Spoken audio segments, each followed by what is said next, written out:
O Máquinas na Pan dessa semana abre o mês de abril com muita potência e 2 máquinas. E você não precisa ser um Sherlock Holmes para descobrir porque esses dois aqui estão lado a lado. Muito simples, meu caro Watson. Ambas despejam muita potência, cabem muito bem no bolso e na garagem de compradores do segmento premium e podem também ser utilizadas pelo mesmo cliente, revezando o uso do super esportivo na mobilidade urbana, na estrada ou na fazenda. Além disso, fazem parte de nichos de mercado que crescem cada vez mais e passam muito longe da crise econômica, o de picapes full size e o de super esportivos de luxo. Para que você conheça melhor essas 2 máquinas, eu convidei o João Anacleto do canal A Roda para testar a Ram 1500 na versão Rebel, enquanto eu acelero essa máquina aqui, o Porsche 911 GTR. Aproveitando que temos 2 veículos com atributos e características totalmente diferentes, vamos tentar também entender como funciona a suspensão dos carros para cada um dos segmentos, seja picapes, esportivos, SUVs, com o engenheiro Gerson Borini.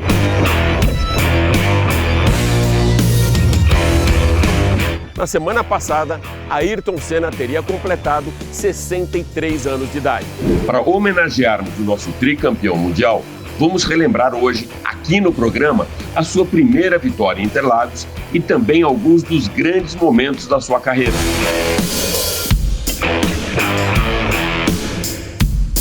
A equipe Lotus tem um significado muito forte para todos nós brasileiros. Foi com ela que Emerson Fittipaldi e Ayrton Senna venceram pela primeira vez na Fórmula 1. Para darmos sequência, então, às homenagens aos nossos campeões e o segmento premium de super esportivos, você vai conhecer hoje o Lotus Evija. Com tração integral e apenas 130 unidades produzidas, essa é a máquina que, juntamente com o Porsche 911 GT3, será destaque do Máquinas na Pan dessa semana.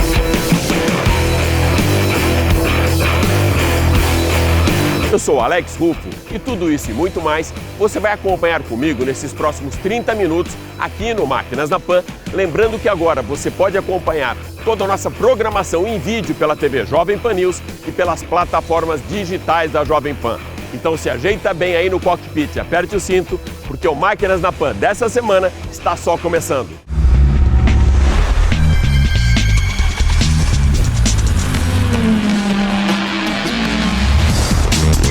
Máquinas na Pan. Para darmos a largada no Máquinas na Pan dessa semana, um super esportivo que é referência de performance, tecnologia e muita potência, o Porsche 911 GT3. Das pistas para as ruas, um state of art de design que vai causar muito impacto por onde passa, principalmente nessa cor aqui, o Blue Shark. A aerodinâmica sofreu um grande upgrade e o mesmo aconteceu com motor, chassi e suspensão. As entradas de ar também são novas, principalmente para arrefecer o motor e os freios de disco, que são carbono cerâmica. O capô e o teto são de fibra carbono, alguns detalhes do interior também e como a capa dos retrovisores. As rodas são de aro 20 na frente e aro 21 polegadas na traseira. Um dos principais destaques do projeto aerodinâmico do 911 GT3 está aqui atrás, o aerofólio traseiro, que juntamente com o difusor dianteiro trouxe mais 150% de downforce. O aerofólio traseiro e o difusor dianteiro podem ser ajustados para 4 posições diferentes e tudo isso resultado de 160 horas de túnel de vento. Motor boxer, tração traseira, 4 litros e 6 cilindros. Vamos só ouvir um pouquinho o ronco do motor?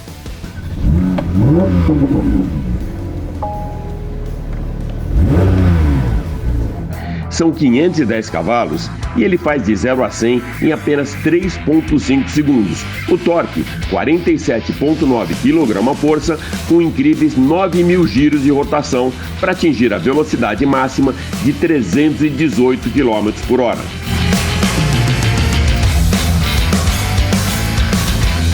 Bom, então vamos começar o nosso test drive do Porsche 911 GT3. Esse modelo aqui ele foi inspirado no 956, aquele modelo de 1985 que venceu a prova de Le Mans, das 24 horas de Le Mans, tendo ao volante Paolo Barilla. Isso mesmo, aquele Barilla que a gente vê até hoje aí com as pastas, né, com a massa no supermercado. Ele pediu para que fizessem um carro, esse aqui, né, adaptassem um carro das pistas para a rua, sem perder performance, mas que de alguma maneira ele tivesse algum conforto para você enfrentar o dia a dia da mobilidade urbana. Eu não sei se ele conseguiu muito não. O carro dá para ver que realmente é um carro muito bem acertado para a pista, uma super aceleração, já eu vou dar uma esticada aqui para vocês verem, mas a suspensão é um pouco dura, o que é normal para um carro de corrida. A gente está na verdade em um carro de corrida utilizando na mobilidade urbana. Para a pista ele é espetacular.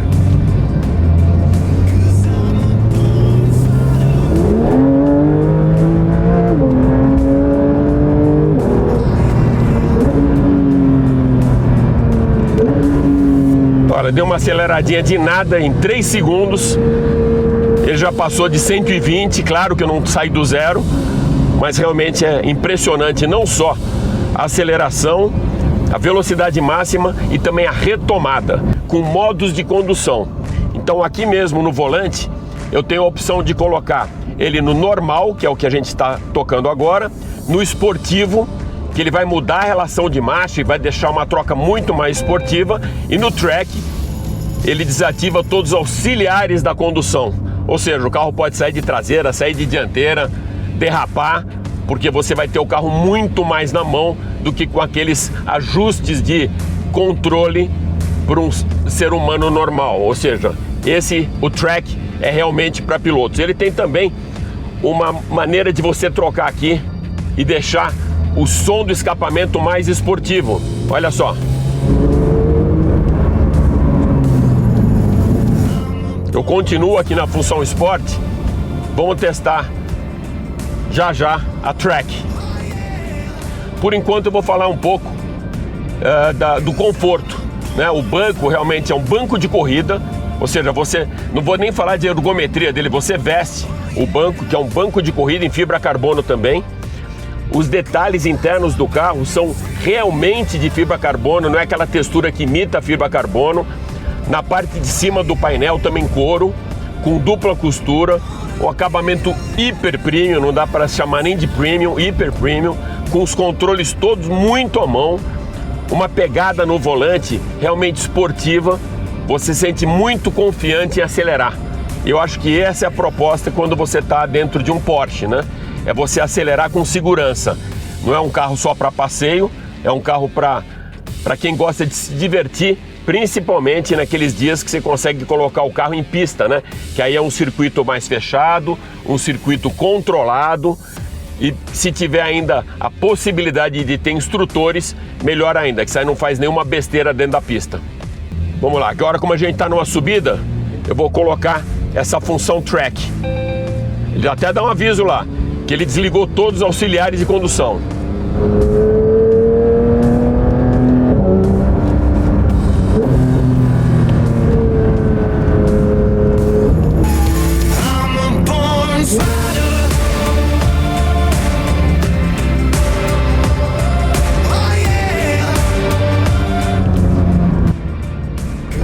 Lombada, né? Isso é um problema grande para quem anda num super esportivo em São Paulo. Você sempre tem o problema de ser um carro muito baixo e sempre vai dar uma raspadinha.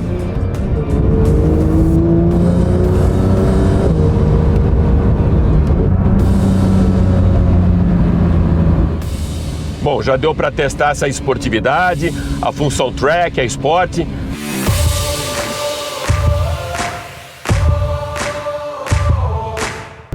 É muito legal, né? Escutar esse ronco da reduzida.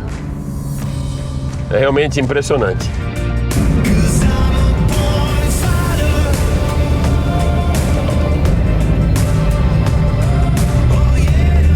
E agora a gente vai de um segmento premium de super esportivos para um outro, para o segmento premium de picapes full size, apresentada pelo João Anacleto do canal A Roda.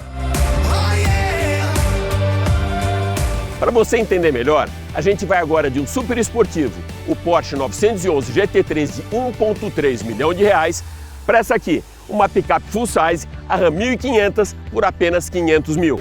Ram 1500 Rebel.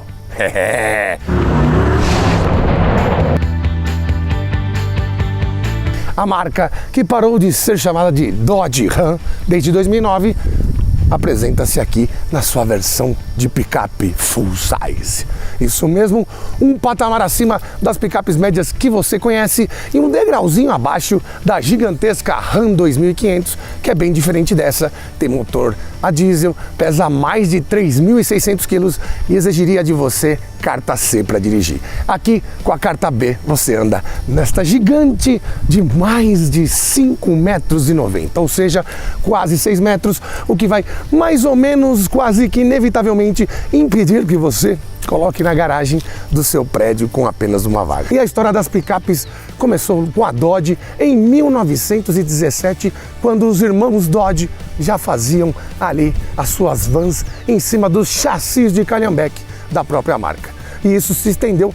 Quem viveu aí nos anos 60 e 70 lembra-se das Dodge 100, que permeavam aí junto com as Ford da série F e também com as Chevrolet como picapes de trabalho aqui no Brasil. Se você achar uma dessa, aliás, bem conservada, vale um dinheirão. Essa aqui é mais ou menos uma versão esportiva, mais intermediária da Ram 1500. Aqui os faróis são de LED, a grade é muito imponente, esse capô é gigante e é bem provável que você não veja muito quando está ali no volante do que está acontecendo ao lado das caixas de roda aqui. Além da traseira inconfundível, com lanternas também igualmente inconfundíveis, bem diferentes do que você vê por aí nas picapes médias, a Ram 1500 resolve um problema que eu sempre tive quando tive de conviver com uma picape. Aqui você tem um espaço para levar compras de mercado sem que elas fiquem rolando lá dentro da caçamba. Bem interessante, hein? Tem um pouquinho mais de 100 litros, tem dos dois lados e tem uma peculiaridade. Encher aqui do que você quiser e tem aqui uma tampinha para escoar a água.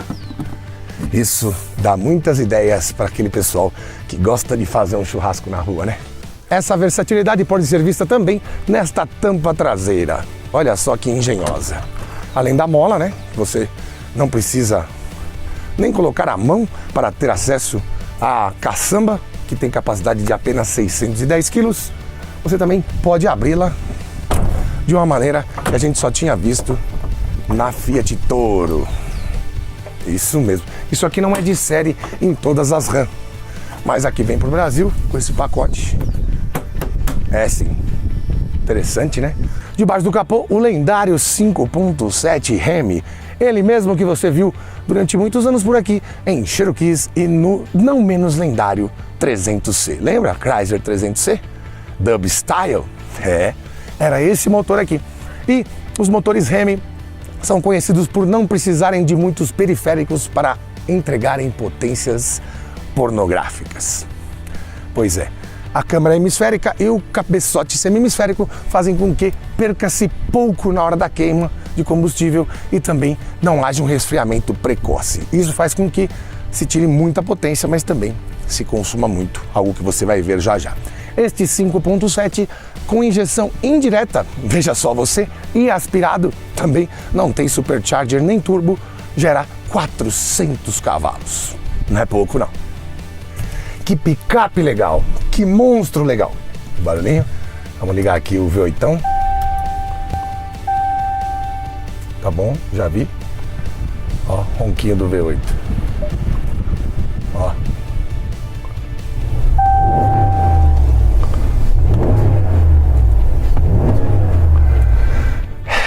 Que delícia. Bom, o que temos aqui é um dos interiores, na verdade, o interior mais refinado que você já viu de uma picape na sua vida.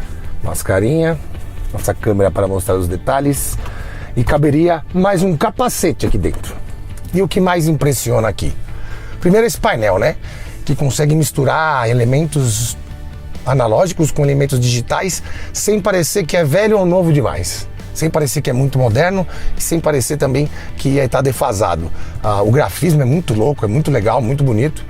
Aqui a gente tem uma central multimídia de 12 polegadas, todas as versões vendidas no Brasil terão.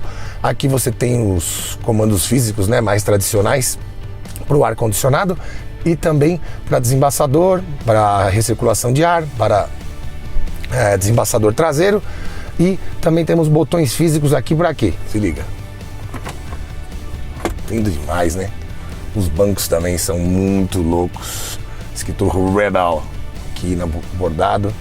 Bom, já estamos aqui on-board e o primeiro exercício é entender o que são 400 cavalos em uma picape. Para isso, vamos subir a serra.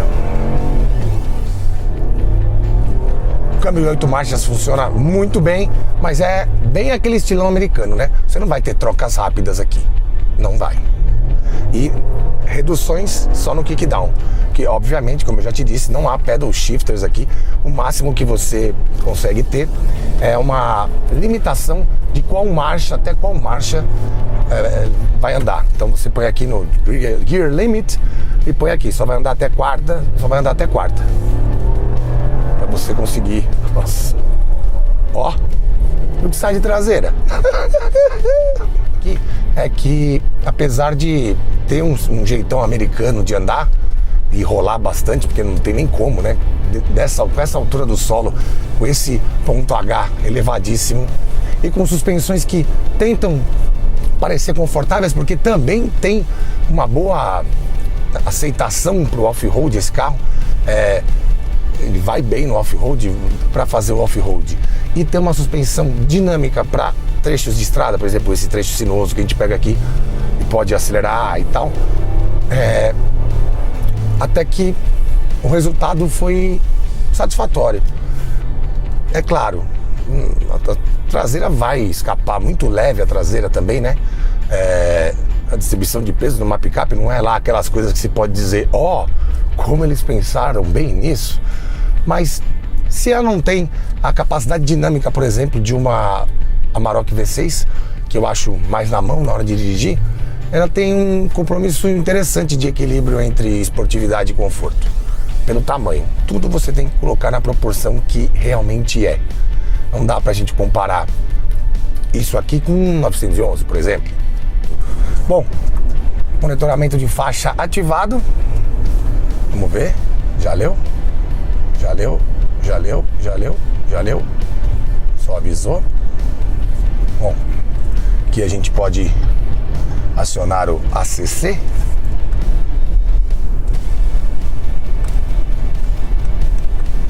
Isso. Vamos deixar aqui a 70 no máximo. Vai manter a distância do carro à frente. Tá olhando aí as faixas. Ó. 2 toneladas e 600 quilos andando sozinha. Opa, presta atenção. Leu as faixas aí? Leu? Vamos ver. Mas não é muito assim não, porque joga de uma vez e na outra faixa ali, Deus me livre. Aí fica monitorando aqui, ó. Outra coisa muito interessante que eu senti nesse carro é silêncio. Acústica muito boa, a redução de ruído é fantástica, muito porque também esses pneus são mais ruidosos do que o normal, né?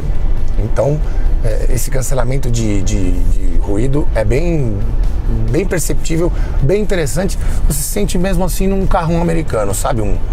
Uma barcona americana. Mas vamos lá. Por que você deveria comprar uma picape deste tamanho? Obviamente, porque no caso dos picapeiros, tamanho é sim documento. É muito interessante e intrigante como você tá na rua e o pessoal fala assim, dá uma olhada no tamanho daquela picape. Todo mundo olha, todo mundo quer saber, todo mundo se impressiona com esses detalhes que são realmente bem engenhosos. E o que eu posso mais dizer? Essa picape não tem concorrente no Brasil. Mas se você é um picapeiro raiz, se você é um cara que gosta desse estilo de carro, se você é apaixonado pelo americanismo, sinto informar às outras concorrentes, mas contra a Ram 1500, ninguém pode. Você sabe como funciona a suspensão de um carro? Seja ele um SUV, uma picape, um super esportivo ou até mesmo um sedã?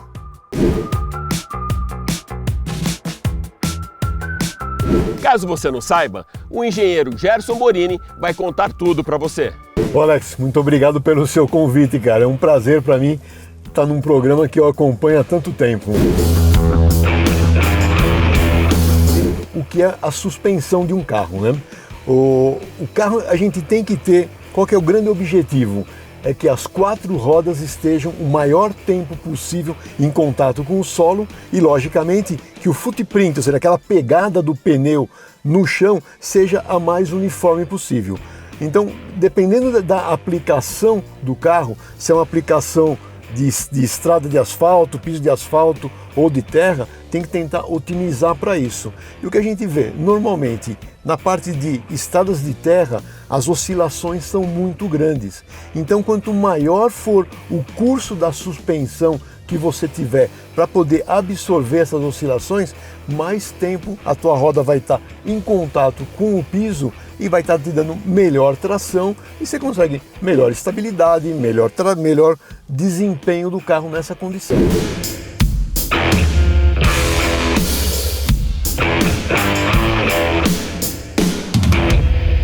Normalmente os carros sedã ou peruas, né, ou SUVs, eles têm tração em duas rodas. Normalmente os carros mais modernos, que estão aqui no nosso mercado brasileiro, é a tração nas rodas dianteiras. E tem aqueles que têm a tração na roda traseira. Isso quando nós estamos falando de um carro 4x2. Significa o quê? Que das quatro rodas, duas são tracionadas. Quando você entra num carro mais para uso fora de estrada, o que você precisa ter? Novamente, melhor tração. Então a melhor coisa que é? É colocar tração nas quatro rodas. Então é o 4x4. Então você tem o quê? Uma caixa de transferência na saída do câmbio que divide a potência do motor para as quatro rodas. Então essa é a maneira mais simples de entender. Então você tem duas rodas traseiras tracionando, essa caixa de transferência tem um outro cardan que joga potência para as rodas dianteiras também. Normalmente essa montagem ele fica no 4x4 high, ou seja, é a própria relação de marcha do 4x2 nas quatro marchas. Quando você está numa situação de subida de montanha ou um barro muito forte ou qualquer coisa que te dá uma necessidade de você ter uma maior tração e aquele peso do seu carro, você usa o quê? O 4x4 low, que nada mais é do que uma reduzida. É como se você tivesse quatro marchas mais curtas do que aquelas 4 ou 5 marchas normais que você tem no carro. Então isso acaba te dando muito mais força, você aproveita muito mais a potência do motor para tracionar o veículo.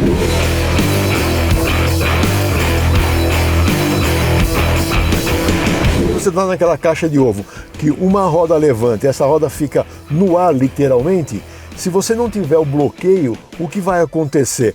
Toda a potência ela vai sempre pelo lugar mais fácil. A roda tá solta no ar, ela vai estar virando ali e a roda que está no solo não vai estar tracionando. Então o que é feito? É feito um bloqueio de modo que as duas rodas daquele eixo tracionem. Então essa no ar vai virar que nem boba e essa que está no chão ela vai fazer a tração e vai empurrar teu carro para frente.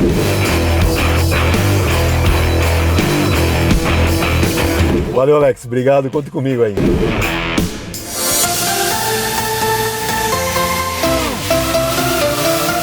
Há 63 anos, no dia 21 de março de 1960, nascia Ayrton Senna da Silva. Mas bastaram apenas 10 anos de uma carreira meteórica para que o piloto brasileiro chegasse ao topo do automobilismo mundial.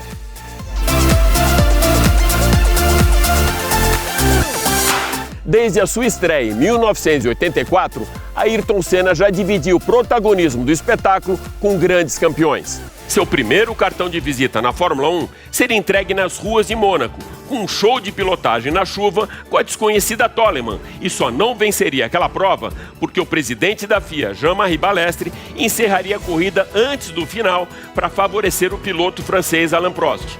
Ayrton Senna era um obstinado pela vitória, pela perfeição. Venceu 41 corridas, subiu 80 vezes ao pódio, cravou 65 pole positions e conquistou 3 títulos mundiais na Fórmula 1. Tirava o nosso sono nas madrugadas do GP do Japão e da Austrália e nos acordava bem mais cedo naquelas inesquecíveis manhãs de domingo.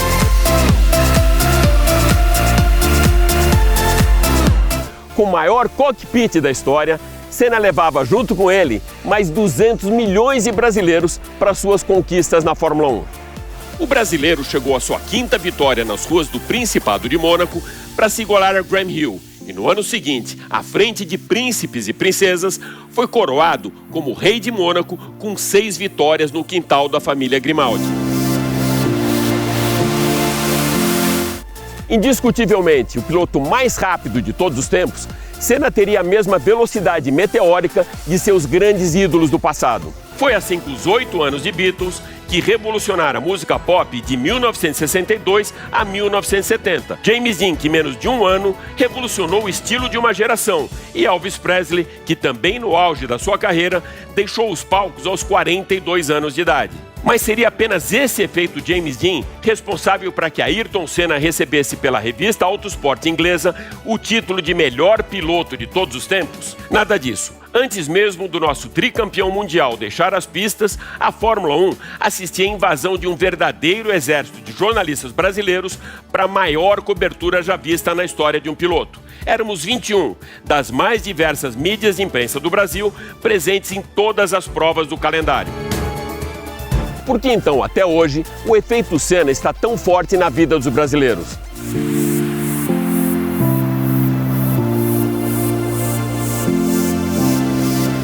Ayrton Senna era um super-herói que derrotava os seus adversários na pista de corrida utilizando superpoderes atrás do volante do seu carro. Com a capa de super-herói, salvou o piloto Eric Comar durante os treinos para o GP da Bélgica em 92 e, sem ela, venceu pela primeira vez o GP do Brasil em 1991, com apenas a 5ª marcha, submetido a um esforço físico sobrenatural para cruzar a linha de chegada na primeira colocação.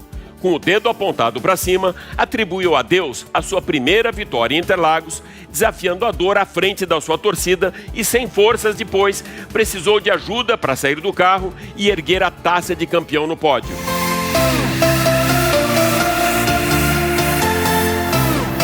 Levantou a bandeira brasileira nas suas vitórias e, junto com ela, a esperança de um povo carente por conquistas que se identificava com Ayrton Senna naquelas belas manhãs de domingo.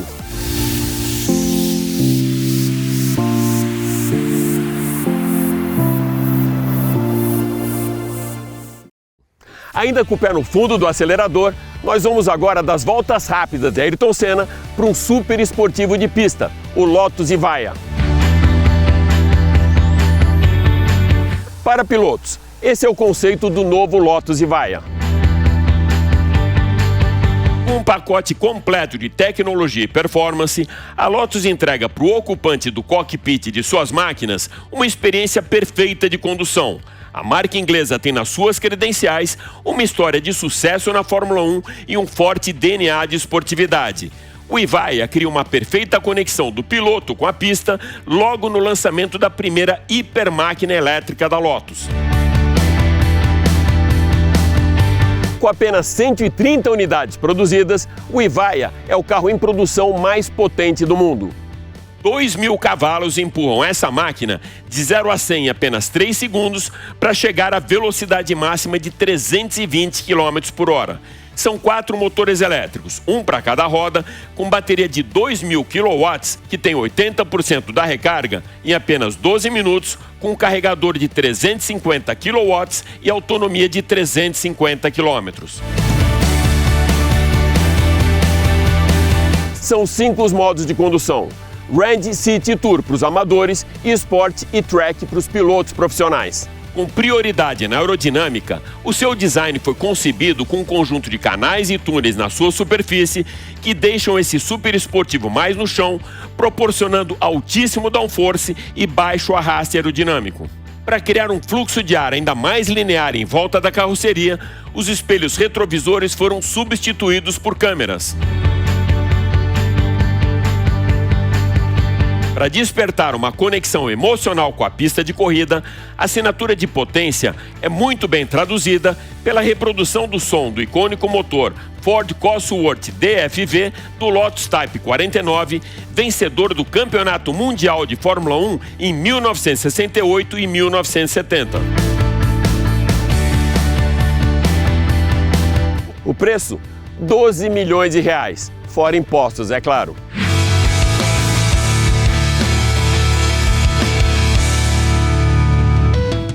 É isso aí, o Máquinas da Pan dessa semana fica por aqui, mas vale lembrar que você pode acompanhar toda a nossa programação em vídeo pela TV Jovem Pan News e pelas plataformas digitais da Jovem Pan.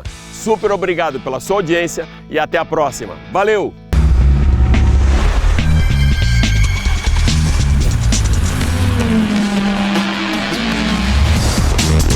Máquinas na Pan. Realização Jovem Pan News.